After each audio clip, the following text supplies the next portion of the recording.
Waalaikumsalam, silahkan masuk. Baik, Bu.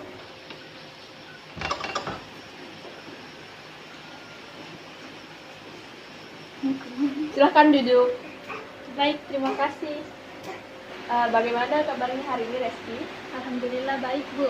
Alhamdulillah kalau begitu. Nah, sebelumnya saya ucapkan banyak terima kasih karena sudah berkenan untuk hadir pada konseling individual pada hari ini. Baik, sama-sama, Bu. Nah, sebelum kita memulai kegiatan konseling individual ini, saya akan menjelaskan terlebih dahulu bahwa apa yang dimaksud dengan konseling individual.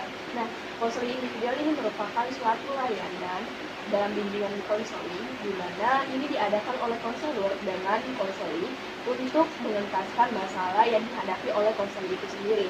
Nah, bagaimana? Apakah Reski sudah mengerti? Sudah mengerti, Bu. Baik, secara sederhananya di sini saya bertindak sebagai konselor dan Reski sebagai konseling, dan kemudian Reski akan bertanggung jawab penuh untuk mengemukakan semua masalah yang dihadapinya tanpa ada masalah yang disembunyikan. Jadi Reski saya harapkan di sini bisa menceritakan semua permasalahan yang dihadapi. Baik, saya akan berusaha aktif dalam kegiatan konseling ini, tapi saya tidak ingin jika masalah saya diketahui oleh orang lain. Reski jangan khawatir, insya Allah saya akan menjaga rahasia karena di dalam bimbingan konseling individual sendiri ada beberapa asas-asas yang perlu kami sebagai konselor untuk taati. Nah, salah satunya adalah asas kerahasiaan. Jadi Reski jangan ragu untuk mengungkapkan masalah yang dihadapinya tanpa perlu takut untuk diketahui orang lain. Syukurlah kalau begitu, Bu. Jadi kita sepakati bersama terlebih dahulu waktu pelaksanaannya itu adalah 40 menit. Nah, bagaimana? Apakah Reski setuju? Baik, saya setuju.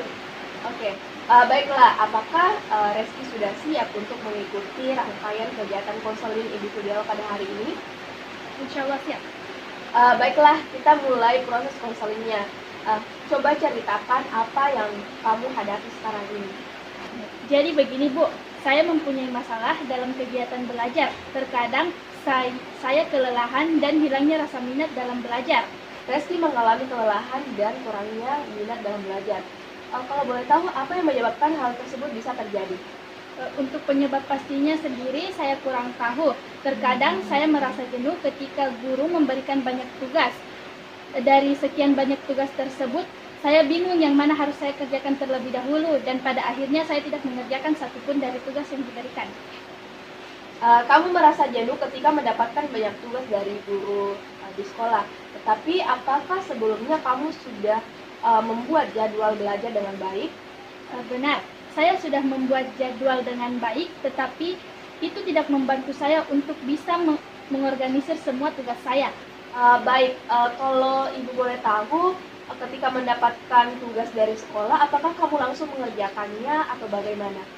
Sejujurnya saya tidak langsung mengerjakannya karena saya pikir masih ada hari esok untuk mengerjakannya.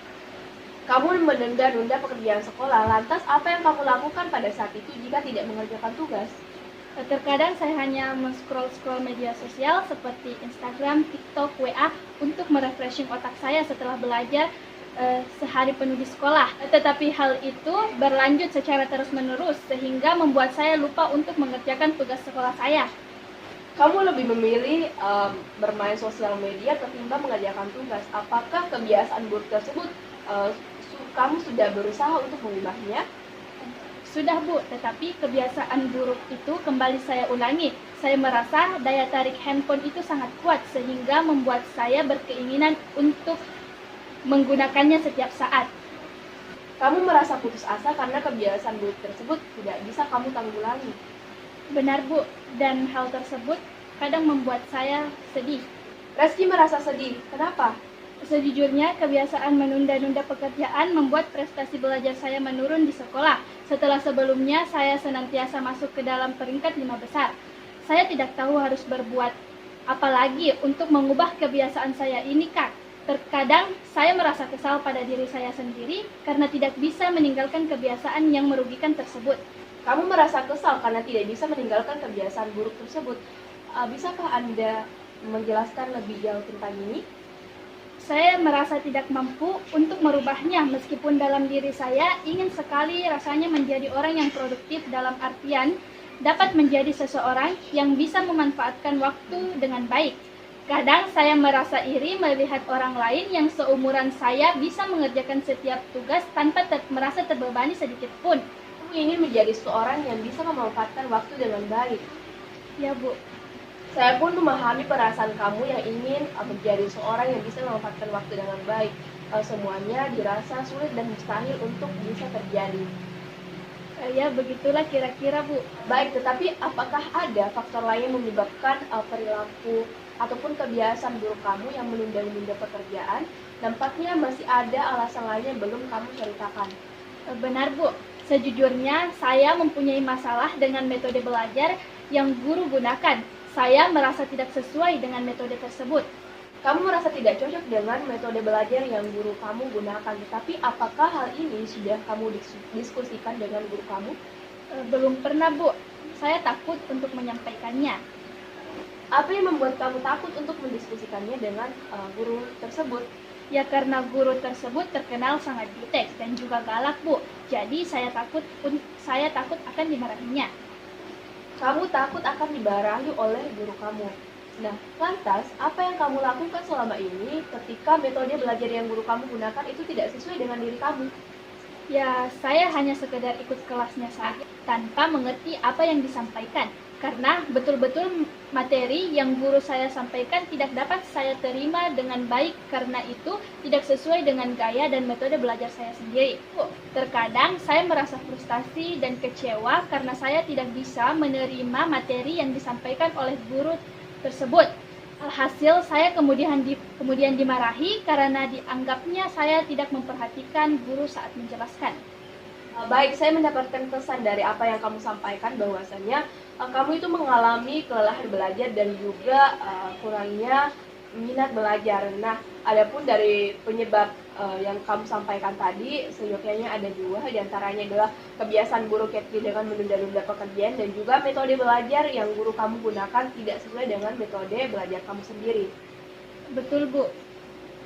Baik, jadi di dalam bimbingan dan konseling, kondisi yang kamu alami ini disebut dengan burnout study. Burnout study? Iya, betul. Burnout study ini merupakan suatu kondisi kelelahan di dalam belajar yang mana siswa ini ditandai dengan kurangnya rasa minat dan juga adanya beberapa faktor yang melatar belakangi hal tersebut bisa terjadi. Di antaranya sudah kamu jelaskan tadi, yaitu suka menunda-nunda pekerjaan dan juga metode belajar yang guru gunakan itu tidak sesuai dengan metode belajar siswa itu sendiri. Oh, begitu ya, Bu.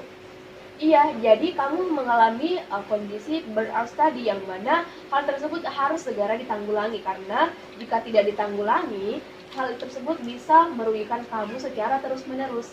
Iya, Bu.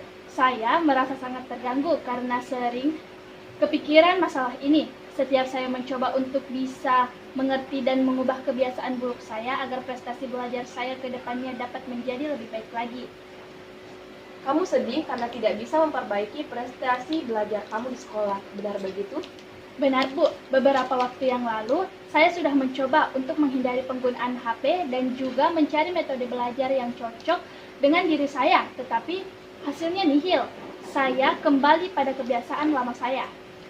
Nampaknya kamu merasa jengkel karena kebiasaan buruk itu secara terus-menerus kamu ulangi. Benar, Bu.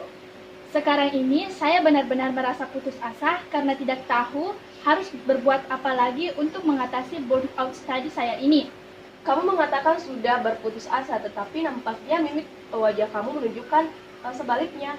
Nampaknya kamu sedang memikirkan sesuatu hal.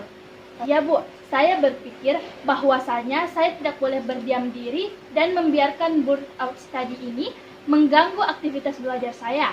Saya pun harus melakukan sesuatu hal untuk keluar dari permasalahan ini. Bagus, Reski, kamu memang harus segera keluar dari kondisi burnout study ini.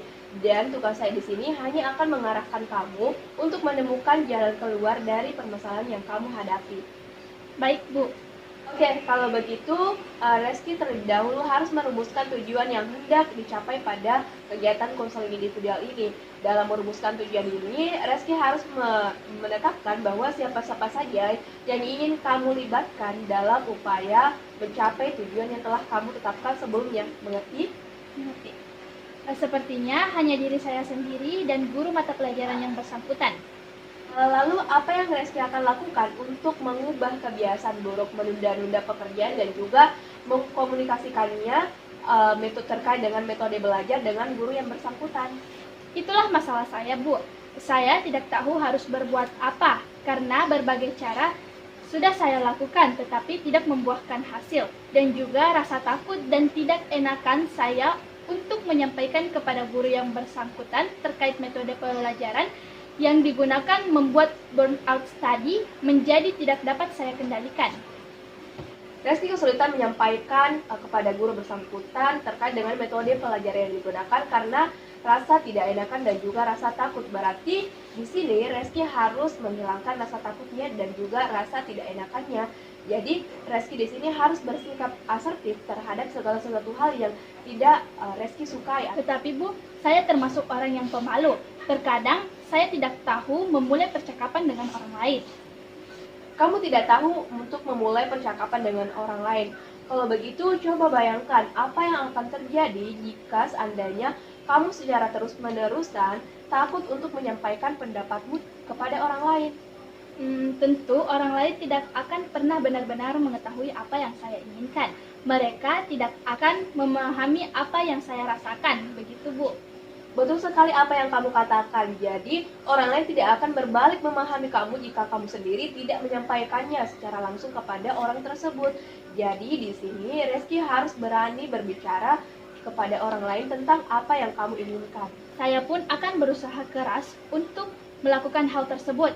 Saya akan berlatih menjadi pribadi yang lebih khususnya mengungkapkan apa yang saya alami kepada guru saya di sekolah. Baik, kalau begitu, selanjutnya, menurut kamu, apa yang bisa kamu lakukan untuk mengubah kebiasaan menunda-nunda pekerjaan yang menjadi salah satu penyebab ataupun faktor kamu mengalami kejenuhan belajar? Kalau masalah itu, saya juga masih bingung, Bu. Karena beberapa kali saya mencoba untuk mengurangi penggunaan HP sebagai penyebab saya menunda pekerjaan tidak pernah berhasil. Kamu bingung bagaimana caranya untuk mengurangi penggunaan HP. Tapi kalau boleh tahu, ketika kamu hendak mengerjakan tugas, HP kamu simpan di mana? Ya biasanya saya simpan di dekat saya karena takutnya nanti ada orang yang menelpon. Kamu nyimpan HP tepat berada di samping kamu ketika kamu hendak mengerjakan tugas. Nah, inilah yang kemudian menyebabkan kamu terdistraksi ataupun terganggu. Kamu tidak fokus ketika muncul notifikasi dari HP kamu. Nah, dari sinilah yang kemudian membuat kamu lebih tertarik untuk menggunakan HP dan kemudian berlarut-larut hingga kamu melupakan tugas sekolah kamu. Ya, begitulah Bu. Jadi, selama ini upaya saya untuk mengurangi penggunaan HP sebetulnya belum benar-benar saya lakukan dengan baik. Saya pikir dengan menyimpan HP di samping saya itu sudah termasuk ke dalam upaya mengurangi penggunaannya. Ternyata hal tersebut membuat hasrat saya semakin tinggi untuk terus membukanya. Betul sekali apa yang kamu katakan. Jadi sebenarnya di sini kamu harus perlu mengubah mindset kamu tentang penggunaan HP itu sendiri. Jadi sederhananya di sini saya harus menyimpan HP saya jauh dari pandangan ketika saya hendak mengerjakan tugas, agar saya tidak terganggu atas kehadiran HP itu sendiri. Betul begitu, Bu? Tepat sekali apa yang kamu katakan. Jadi untuk lebih menguatkan komitmen dan juga harapan kamu untuk mengatasi burnout tadi itu sendiri, saya mempunyai LKPD yang mana harus kamu isi dengan baik sesuai dengan kondisi kamu. Baik, Bu. Apakah LKPD yang saya bagikan itu sudah kamu isi secara keseluruhan? Ya, Bu, sudah selesai. Baik kalau begitu. Nah, karena waktu kita tersisa 10 menit lagi, jadi saya ingin mengajukan beberapa pertanyaan terkait dengan kegiatan yang telah kita lakukan sebelumnya. Nah, perubahan apa saja yang kamu rasakan setelah mengikuti kegiatan konseling pada hari ini? Saya merasa lega karena sekarang sudah mengetahui langkah-langkah apa saja yang harus saya lakukan untuk mengatasi kondisi burnout study yang saya alami, mulai dari mengurangi tingkat penggunaan HP untuk mencegah perilaku menunda-nunda pekerjaan dan juga berlatih untuk bersikap asertif kepada guru terkait metode pembelajaran yang digunakan. Baik, pertanyaan selanjutnya, apakah kamu siap untuk melaksanakan hal tersebut di dalam kehidupan sehari-hari, khususnya untuk mengatasi burnout tadi yang kamu alami? Tentu, sebisa mungkin saya akan berusaha keras untuk memaksimalkan segala upaya yang telah saya kemukakan sebelumnya, karena saya tidak ingin berlarut-larut dalam kondisi yang membuat prestasi saya di sekolah menurun. Baik, kalau begitu jika Reski tidak keberatan, kita akan bertemu pada hari dan juga jam yang sama untuk membicarakan lebih lanjut terkait perubahan apa saja yang telah kamu alami ataupun kemajuan yang telah kamu capai sebelumnya setelah melakukan berbagai solusi yang telah kita jelaskan sebelumnya. Baik Bu, saya bersedia. Baiklah, mungkin sudah cukup pertemuan kita pada hari ini. Saya ucapkan terima kasih banyak kepada Reski yang sudah mengikuti rangkaian kegiatan konseling individual ini hingga akhir. Ya Bu, sama-sama. Kalau begitu, saya izin pamit pulang dulu Bu. Oh iya, silahkan, hati-hati di jalan. Baik Bu. Assalamualaikum warahmatullahi wabarakatuh. Waalaikumsalam warahmatullahi wabarakatuh.